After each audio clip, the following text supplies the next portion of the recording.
Special session கொண்டு வரதாக ஒரு தேசியம் உண்டு. எனக்கு முழு விவரம் தெரியாது. கடந்த முறை ஏப்ரல்ல கொண்டு வந்த மாதிரி இப்போ ஒரு ஸ்பெஷல் செஷன் கொண்டு வரதுக்கு வாய்ப்பு இருக்கு.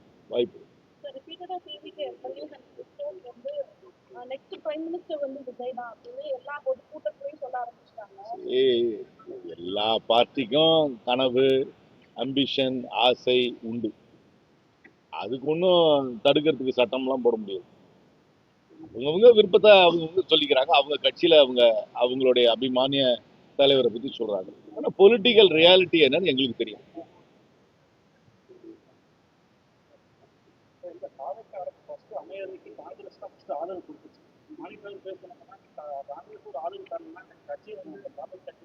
அமித்ஷா காலி பண்ணி போறதை சொன்னாரு.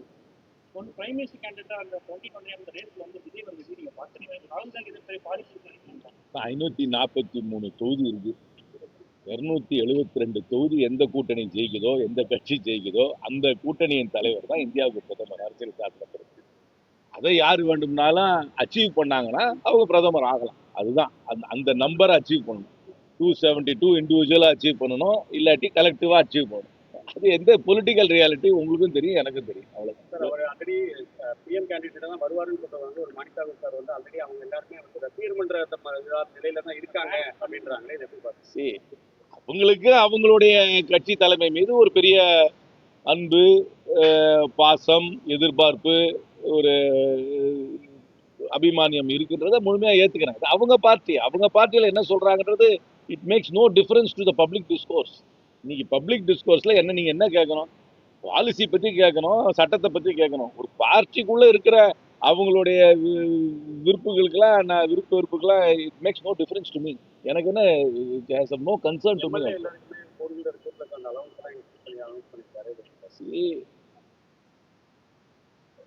கவர்மெண்ட் ஃபங்க்ஷனரிஸ்க்கே இன்ஃப்ராஸ்ட்ரக்சர் கொடுக்கணுன்றதை நான் முழுமையாக ஏற்றுக்கேன். ஒரு பொறுப்பில் இருக்கவங்களுக்கு இன்ஃப்ராஸ்ட்ரக்சர் கொடுக்கணும். பார்லிமெண்ட்ல எப்படின்னாக்க பெரும்பாலான எம்பிகளுக்கு டெல்லியில் கார் இருக்காது. ஆனால் பார்லிமெண்ட்ல ஒரு கார் பூல் இருக்கு. அது எப்படின்னா ஏர்போர்ட்ல வந்து பிக்கப் பண்ணிக்கும். அவங்க தங்குற இடத்துல இருந்து பார்லிமெண்ட்டுக்கு வந்து அந்த கார் வந்துட்டு அவங்களை இறக்கி விடும். எந்த நேரத்தில் வேணால் அவங்க பார்லிமெண்ட்ல இருந்து வீட்டுக்கு போகலாம். அது கார் பூல். அதுதான் சிஸ்டம். ஏன்னா இருக்கிற எல்லா எம்பிக்கும் வெளியூர்லேருந்து வர எம்பி யாருக்கு பெரும்பாலான எம்பி கார் இருக்காது. இந்த மாதிரி சென்னையில் வசதி இல்லாதவர்களுக்கு ஒரு வசதி பண்ணி கொடுக்கலாம். இது வந்து இந்த வண்டி வந்து சென்னையில பண்ண கொடுக்க போறாங்களா இல்லை தொகுதிக்குள்ள சுற்றுப்பயணம் செய்வதற்காக கொடுக்குறாங்களான்னு தெரியல. வசதி இருப்பவர்கள் இதை வந்து இந்த ஃபெசிலிட்டிஸை அவைல் பண்ணாம இருக்கலாம். கர்நாடகா தமிழ்நாடு தொடர்ந்து ஒரு பிரச்சனை போய்கிட்டே இருக்கு. 3 தமிழர்களை வந்து சுட்டுக் கொண்டாங்க. இது என்னதான் தமிழர்களை மட்டும் சுட்டாங்கன்னு பார்க்க முடியாது. இது வந்து நானும் பார்த்தேன். எங்களுடைய அங்க இருக்கிற அமைச்சர் திரு ராமலிங்க ரெட்டியோட ஸ்டேட்மெண்ட்டை பார்த்தேன். ஃபாரஸ்ட்டுக்குள்ள 3 பேர் போயிருக்காங்க. அது யார் போனாங்கன்றதே அவங்க எத்னிக் சர்டிஃபிகேட் வாங்கிக்கிட்டா போலீஸ் சேலஞ்ச் பண்ணுவாங்க. அதில் என்ன உங்களுக்கு லிங்குவிஸ்டிக் சர்டிஃபிகேட் வாங்கிட்டே அந்த நேரத்தில் எதுக்கு அவங்க போனாங்க, எங்கே நடந்தது ஒரு என்கொயரி நடக்கட்டும். என்கொயரி நடந்த அப்புறம் அந்த என்கொயரியில் நமக்கு திருப்தி இல்லையான்னு பார்த்துட்டு நம்ம ரியாக்ட் பண்ணலாம். ஆனால் அந்த ஸ்டேட் கவர்மெண்ட்டை அவர்களுடைய ஃபங்க்ஷன்ஸை பண்ணுறதுக்கு நம்ம வந்து கொஞ்சம் ஸ்பேஸ் கொடுக்கணும். தமிழ்நாட்டுக்கும் கர்நாடகாவுக்கும் ஒன்றும் தீராத பிரச்சனையெல்லாம் ஒன்றும் கிடையாது. இது வந்து எந்த ஒரு வாட்டர் ஷேரிங் அரேஞ்ச்மெண்ட்டாக இருந்தாலும் அதில் கொஞ்சம் ஒரு ப்ளஸ் மைனஸ் இருக்கு தான் செய்யும். அதுக்கு தான் காவிரி மேனேஜ்மெண்ட் போர்டு இருக்கு. காவிரி மேனேஜ்மெண்ட் போர்டு என்ன சொல்றாங்களோ அதுபடி நடந்துக்கணும் தான் 2 ஸ்டேட்டும் நியாயம். டிஎம்கேல மாவட்ட செயலாளர்கள் வயது வரம்பு குறித்து அதே மாதிரி 2 முறைக்கு மேல மட்டும் மாவட்ட செயலாளர் இருக்கக்கூடாது அப்படின்னு சொல்லியிருக்காங்க. இது வந்து டிவிகே ஃபார்மாலிட்டி டிவியோட தான் ஃபாலோ பண்றாங்க அப்படின்ற மாதிரி பேசுவாங்க. இல்லை டிஎம்கே வந்து ஒரு 75 year old பொலிட்டிக்கல் பார்ட்டி. அவங்களுக்குள்ள என்ன ரீஸ்ட்ரக்சரிங் பண்ணிக்கிறாங்க, இன்னைக்கு இருக்கிற பொலிட்டிக்கல் சிஸ்டத்துக்கு அவங்க பொலிட்டிக்கல் ரியாலிட்டிக்கு எப்படி ரியாக்ட் பண்றாங்கிறது அவங்களுடைய லுக் அவுட். டிவிகே மாடலை ஃபாலோ பண்றாங்க எப்படி சொல்ல முடியும்? அவங்க ஸ்ட்ரக்சர் வேற, இவங்க ஸ்ட்ரக்சர் வேற, அவங்களுடைய பொலிட்டிக்கல் ஹிஸ்டரி வேற, இவங்களுடைய பொலிட்டிக்கல் ஹிஸ்டரி வேற. அதை கம்பேரே பண்ண முடியும்.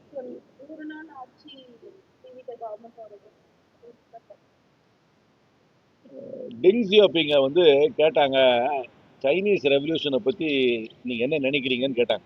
மாசத்துக்கு நடந்த சைனீஸ் ரெவல்யூஷனை பத்தி டெங் ஜியாபிங் கேட்டாங்க. அவர் சொன்னார் 100 ஆண்டுகள் போகட்டும், அதுக்கப்புறம் கருத்து சொல்றேன்னு சொன்னார். நீங்க 100 நாளைக்கு அப்புறம் என்ன கருத்து கேட்குறீங்க? பகுதி மறியலில் வந்து சட்டமன்றத்தில் வந்து இது எதுவும் ஒரு தீர்மானம் நிறைவேற்றிட்டு அமித்ஷாவோட கவுன்சிலிங் மீட்டிங்ல போயிட்டு ஒரு எனக்கு வந்து உத்தரவாதம் கொடுங்க, இந்த அந்த ரெப்ரசன்ட் குறையக்கூடாதுன்னு உங்களுக்கு தான் நாங்கள் ஆதரிக்குது ஒரு ஸ்டாண்டை மாற்றிருக்காங்க. எல்லா எதிர்கட்சி என்ன சொல்றாங்கன்னா ஒரு அண்டர்பட் விதி ஒரு அண்டர்பட் ஆயிடுச்சு. அது மாதிரி இல்லை, இது என்னன்னா என்னுடைய அண்டர்ஸ்டாண்டிங் என்னன்னா, சட்டமன்றத்தில் போட்டதுதான் அரசாங்கத்துடைய நிலை, சட்டமன்ற ஒட்டுமொத்த சட்டமன்றத்தோட நிலை, தாவேக்காவோட நிலையும் அதுதான். அதுக்கு வந்து கிளாரிஃபிகேஷன் கொடுத்துட்டாங்க. அன்றைக்கி chief ministers conference, southern chief ministers கான்ஃபரன்ஸில் அவங்க படித்தது கொஞ்சம் கான்ட்ரடிக்டரியாக இருந்தது. அது என்னை பொறுத்த வரைக்கும் இவங்க ஒரு இன்எக்ஸ்பீரியன்ஸ் கவர்மெண்ட்டு, அதிகாரிகள் வந்து கொஞ்சம் கொடுக்குறத அது அப்படியே கொஞ்சம் வாசிச்சிட்றாங்க. அது வந்து இவங்களுக்கு இன்னொரு பொலிட்டிக்கல் அஃபேர்ஸ் கமிட்டியெல்லாம் வரல. நார்மலாக எப்படின்னா சீஃப் மினிஸ்டரோ பிரைம் மினிஸ்டரோ ஏதாவது இந்த மாதிரி கான்ஃபரன்ஸில் படிக்கிறாங்கன்னா அது அதிகாரிகள் தான் தயார் பண்ணுவாங்க. அதை தயார் பண்ணுறத பொலிட்டிக்கல் அஃபேர்ஸ் கமிட்டியில் வைப்பாங்க. அதை வச்சு அதை பார்த்துட்டு ஒரு சீனியர் மினிஸ்டர்ஸ் 3-4 பேர் கிளியர் பண்ணதுக்கு அப்புறம் தான் சீஃப் மினிஸ்டரோ பிரைம் மினிஸ்டரோ படிப்பார். அந்த ஸ்ட்ரக்சர்லாம் இவங்களுக்கு இல்லாத காரணத்துக்காக தான். அதான் நீங்கள் முன்னாடியே பார்த்தீங்கன்னா லெஃப்ட் பார்ட்டிஸு சிஜேபி போடுற ப்ரொட்டஸ்ட்டில் கலந்துக்கூடாதுன்னு ஒரு விஷமமான ஒரு கம்யூனிகே வந்துச்சு. இதெல்லாம் வந்து over reach of the bureaucracy. அந்த பியூரோக்ரஸிக்கும் இவங்களுக்கும் இன்னும் இவங்க political authority over the bureaucracy இன்னும் இவங்க எக்ஸசைஸ் பண்ண ஆரம்பிக்கலன்னு தான் எனக்கு தெரியுது. போக போக ஒரு பொலிட்டிக்கல் ரிதம் இவங்களுக்கு வரும்னு நம்புகிறேன். ஆனால் இது வந்து அந்த பியூரோக்ரஸியோட ஓவர் ரீச்சாக தான் பார்க்குறேன். கவர்மெண்ட்டோட பொசிஷன், அசம்பிளியோட பொசிஷன், அவர்களோட பொசிஷனும் 543 தொகுதியாக இருக்கணும் இந்தியன் பார்லிமெண்ட்டில். அந்த ஃப்ரீஸ் இன்னும் 25 வருஷம் தொடரணும். அதில் 39 தொகுதி தமிழ்நாட்டுக்கு இருக்கு. இல்லை சார், அதிகாரிகள் ஈர்த்திருக்காலுமே விஜயோடைய கவனம் இல்லாமல் அவர் அதால சொல்கிறேன். நார்மலாக எப்படின்னாக்கா இதெல்லாம் ஒரு பொலிட்டிக்கல் அஃபேர்ஸ் கமிட்டின்னு கேபினெட்டில் இருக்கும். இதெல்லாம் நீங்கள் வந்து நரசிம்மராவ் டைமாக இருந்தாலும் சரி, ராஜீவ் காந்தி டைமாக இருந்தாலும் சரி, மன்மோகன் சிங் இருந்தாலும் சரி, ஒரு 3-4 சீனியர் மினிஸ்டர்ஸ் வந்து அதை கிளியர் பண்ணுவாங்க. ஏன்னா பிரைம் மினிஸ்டரோ சீஃப் மினிஸ்டரோ இந்த மாதிரி கான்ஃபரன்ஸில் படிக்கிறது ஆல்மோஸ்ட் பிகம்ஸ் பாலிசி. அதனால் ரொம்ப கேர்ஃபுல்லாக அதை பார்த்துட்டு வெளிநாட்டு ஒரு ஜனாதிபதியோட பேச்சுவார்த்தை நடக்கும்போதோ இந்த மாதிரி கான்ஃபரன்ஸ் போகும்போது ஒரு பொலிட்டிக்கல் அஃபேர்ஸ் கமிட்டிமா அந்த ஸ்ட்ரக்சர்ஸ் எல்லாம் இவங்களுக்கு இன்னும் வரல. அந்த ஸ்ட்ரக்சர்ஸ்லாம் வராதனால பியூரோக்ரஸியோட ஒரு டாமினேஷன் இன்னும் இருக்குன்னு தான் நான் பார்க்குறேன். அதை இவங்க கரெக்ட் பண்ணிக்கணும்னு நான் கேட்டுக்கிறேன். டிவிக்கில் மேலும் வந்து ஒரு 10 ஏடிஎம்கே எம்எல்ஏஸ் வந்து ஜாயின் பண்ணுவாங்க அவர் சொல்லுவார். தொடர்ந்து ஏடிஎம்கே அதை நான் ஏற்றுக்கவே இல்லை. முதல்ல வந்து ஃபர்ஸ்ட் ஆஃப் ஆல் டிவிக்கே வந்து இன்செக்யூராக இருக்கக்கூடாது. இந்த அரசாங்கம் 5 வருஷம் நடக்கும். இவங்களுக்கு எக்ஸ்ட்ராவாக எந்த எம்எல்ஏவும் வேண்டாம். இவங்களுக்கே 106 பேர் இருக்கிறாங்க. அப்புறம் 11-12 பேர் மற்ற கட்சியிலேருந்து ஆதரவு கொடுத்துட்டாங்க. இவங்களை தவிர்த்துட்டு யாரும் அரசாங்கம் அமைக்க யாரும் போகிறதில்ல. இவங்களுக்கு அந்த இன்செக்யூரிட்டியே வேண்டாம். இவங்களை ராஜினாமா செய்ய வச்சு இவங்க கட்சியில் வந்து இடைத்தேர்தலை வச்சு இவங்க கட்சியில் சேர்க்கிறத நான் வன்மையாக எதிர்க்கிறேன். அதை செய்யவே கூடாது. அது என்னை பொறுத்த வரைக்கும் அது வந்து அந்த தொகுதி மக்களுக்கு நடக்கும் அநீதியாக தான் பார்க்குறேன். இதை வந்து நான் ஏற்றுக்கவே இல்லை. இது அவங்களுக்கு தேவையும் இல்லை. இந்த இன்செக்யூரிட்டி அவங்களுக்கு தேவையும் இல்லை. அவங்க ஒரு கட்சியிலேருந்து ராஜினாமா, இப்போ தேர்தல் நடந்து 3 மாதத்துக்குள்ள ஒரு சட்டமன்ற உறுப்பினர் ராஜினாமா பண்ணிட்டு அது இன்னொரு கட்சிகளை போய் நின்று இடைத்தேர்தலை சந்திக்கிறத நான் ஏற்றுக்கவே இல்லை. அதை வந்து நான் வன்மையாக எனக்கு பொறுத்தவரைக்கும் நிராகரிக்கிறேன். குதிரை பேரமா பார்க்குறேன். என்ன பேரம் வேணா வச்சுக்கலாம். நீங்கள் எந்த பேரம் இதை நான் ஏற்றுக்கல. இது வந்து என்னை பொறுத்த வரைக்கும் அந்த தொகுதி மக்களுக்கு நடக்கும் அநீதியாக தான் பார்க்குறேன். அந்த மாதிரி ராஜினாமா பண்ணிட்டு ஒரு கட்சியில் வந்து இன்னொரு கட்சியில் சேர்றதையும் என்கரேஜ் பண்ணக்கூடாது. இவங்களுக்கு பொலிட்டிக்கல் ஸ்ட்ரென்த் இருக்குது. இன்ஃபேக்ட் இந்த மாதிரி ராஜினாமா பண்ணவங்க யாருக்கும் அவங்க இடைத்தேர்தலில் சீட்டும் கொடுக்கக்கூடாது. 100 நாள்ல ஆயிருக்கு. நீங்களும் அவங்களோட கூட்டணி பண்ணி இப்போ 100 நாட்கள்ல பல முரண்பாடுகள் ஏற்பட்டு இது 5 வருஷம் கேரி ஆகுது. 5 வருஷம் கவர்மெண்ட் ஸ்மூத்தாக நடக்கும். 5 வருஷம் இவங்களுக்கு 106 சீட் இருக்குது. மற்ற பார்ட்டிஸும் உங்களுக்கு சப்போர்ட் பண்ணுறாங்க. 5 வருஷம் இவர் தலைமையில் என்னை பொறுத்த வரைக்கும் கவர்மெண்ட் ஸ்மூத்தாக நடக்கும். இனிஷியல் டீதிங் ப்ராப்ளம் இருக்க தான் செய்யும். நான் சொல்கிறேனே, அவங்களுக்கு இன்னும் பொலிட்டிக்கல் ஸ்ட்ரக்சர்ஸ் எல்லாம் இன்னும் அமையல. அவங்களுக்கு இன்னும் பொலிட்டிக்கல் ஸ்ட்ரக்சர்ஸ் அமையாத நேரத்தில் இந்த மாதிரி பியூரோக்ராட்டிக் டாமினேஷன் கொஞ்சம் இருக்கும். மற்ற பார்ட்டிஸோட இன்ட்ராக்ஷன்ஸ் வந்து கொஞ்சம் ஸ்மூதன் ஆகணும். இன்னும் போக போக சரியாயிடும் தான் நம்ம. மேகதாதுல வந்து அணை கட்டுறது வந்து தமிழ்நாடுக்கும் புதுச்சேரிக்கும் தான் வந்து பெனிஃபிட்டா இருக்குன்னு சொல்லி டிகே சிவகுமார் சொல்லும் போது தமிழ்நாடு சைடுல சிஎம் வந்து அப்போஸ் பண்ணலன்றது கான்ட்ரவர்சியா போச்சு. பரந்தூர் ஏர்போர்ட்டும் பெங்களூருக்கு பயனுள்ள தான் இருக்கும். இதுவும் வரட்டும் அதுவும் வரட்டும், ஒரு பார்த்துக்கலாம். கவர்மெண்ட் அமைஞ்சு நிறைய பிரச்சனைகள் நடக்குது. பட் அக்கௌண்டபிலிட்டி அப்படின்னு சொல்லி எடுத்துக்கவே மாட்டாங்க. இல்லை, ஒன்றும் பெரிய எந்த இதுக்கு அக்கௌண்டபிலிட்டி எடுத்துக்கணும்? எந்த இஷ்யூக்கு நீங்கள் பொலிட்டிக்கல் அக்கௌண்டபிலிட்டி எடுத்துன்னு நினைக்கிறீங்க? திமுக ஆட்சியில் இருக்கும்போது லாக்அப் மரணங்கள் நடந்துச்சு. திமுக ஆட்சியில் இருக்கும்போதும் லாக்அப் மரணம் நடந்துச்சு. அதிமுக ஆட்சியிலையும் லாக்அப் மரணம் நடந்துச்சு. தாவேக ஆட்சியிலையும் லாக்அப் மரணம் நடக்குது.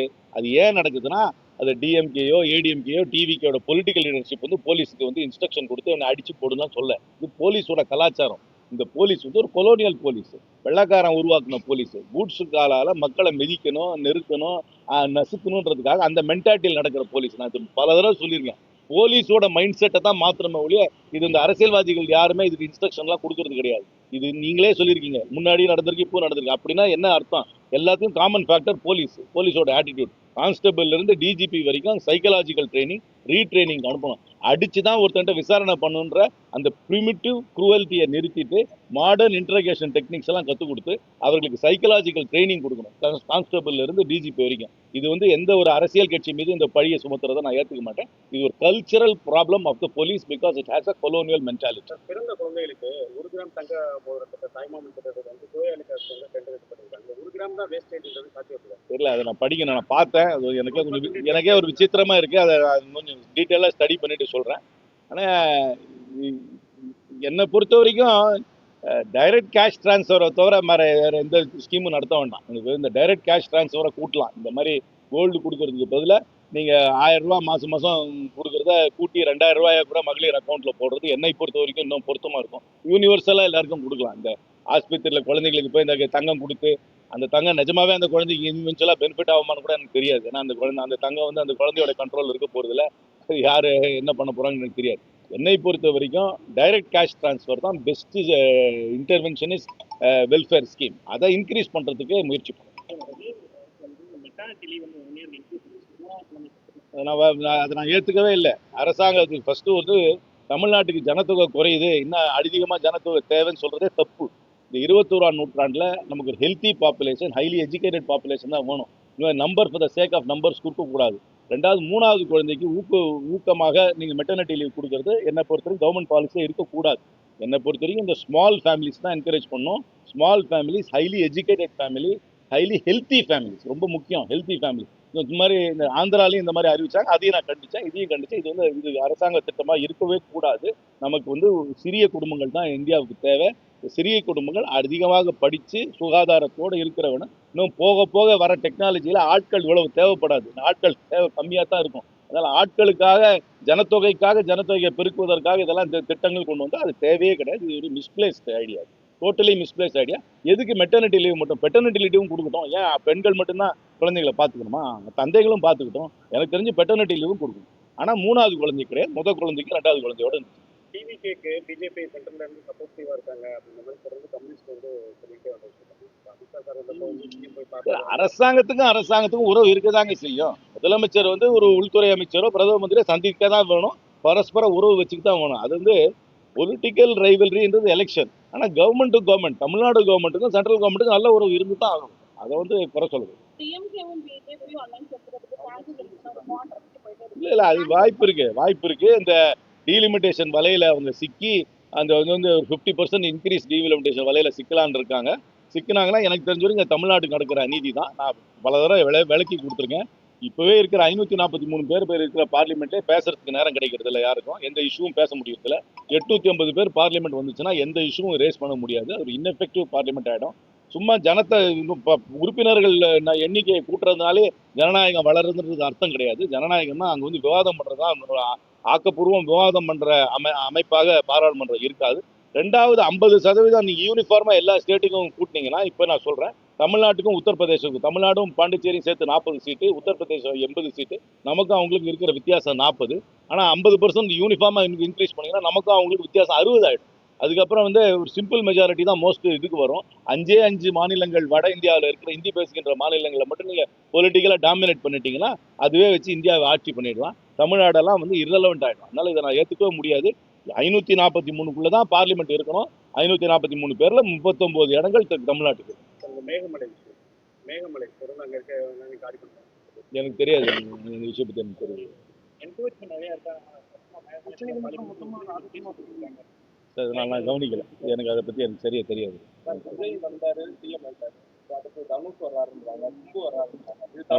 மூணு படத்தையும் நான் பார்க்கறது இல்லை.